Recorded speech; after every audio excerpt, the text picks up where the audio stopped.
আল্লামা মামুনুল হক সাহেব ১১ দলে থাকার কারণে ওনাকে হেফাজতে রাখা হবে না। আজকে ২ জি, দিন যাবৎ দেখতেছি, জি, কতটুকু সত্য জানি না।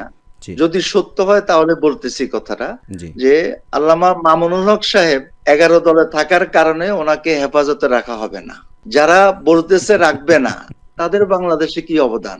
মামুনুল হক সাহেবের বাবা যে অবদান আমরা ছোট থাকতে ধরে দেখছি। আমি যখন হেফজখানা জি, পড়ি জি, তখন থেকে শাইখুল হাদিস বলতে বাংলাদেশে এক ব্যক্তিকে চেনে। জি, এখনো না শাইখুল হাদিসের অভাব নাই।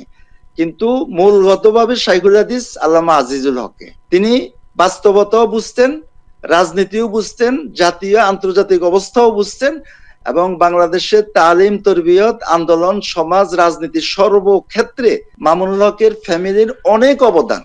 তো মামুনুল হককে বাদ দিবে হেফাজত থেকে, বা মাহফুজুল হককে বাদ দিবে, যারা বাদ দিবার বলতেছে তাদের তো সদাকতে নষ্ট হয়ে গেছে, তারা কিভাবে আর হেফাজতে থাকবে?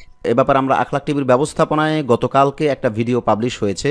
আমি মূলত ওই যে কালকের চীনমৈত্রী সম্মেলনে অনুষ্ঠানে গিয়েছিলাম, সেটার আগে এই রেকর্ডটা আমি দিয়ে গিয়েছিলাম। সেখানে আমরা দাবি করে বলেছিলাম যে আল্লামা মামুনুল হক সাহেবকে যদি হেফাজতের পদ পদবি থেকে বাদ দেওয়া হয়, তাহলে অনেকেই আশঙ্কা করেন বা আমরাও আশঙ্কা করি যে ঢাকা কেন্দ্রিক, বাংলাদেশ কেন্দ্রিক নতুন হেফাজত তৈরি হবে, সেটা আল্লামা মামুনুল হক সাহেবকে আমির করেই সেটা করবে, ওনার ভক্তবৃন্দরা করবে, বাংলাদেশের মানুষেরা করবেন। কারণ আল্লামা মামুনুল হক সাহেবের যেই গ্রহণযোগ্যতা, তার যে অ্যাক্টিভিটিস, তার কর্মকাণ্ড এবং মানুষের সাথে তার যে কানেক্টিভিটি, এইটা কোনোভাবেই ছোট করে দেখার কোনো সুযোগ নাই। এখন কেউ যদি হিংসা করে, বিদ্বেষ করে, সে তার হিংসা নিয়ে থাকতে পারে।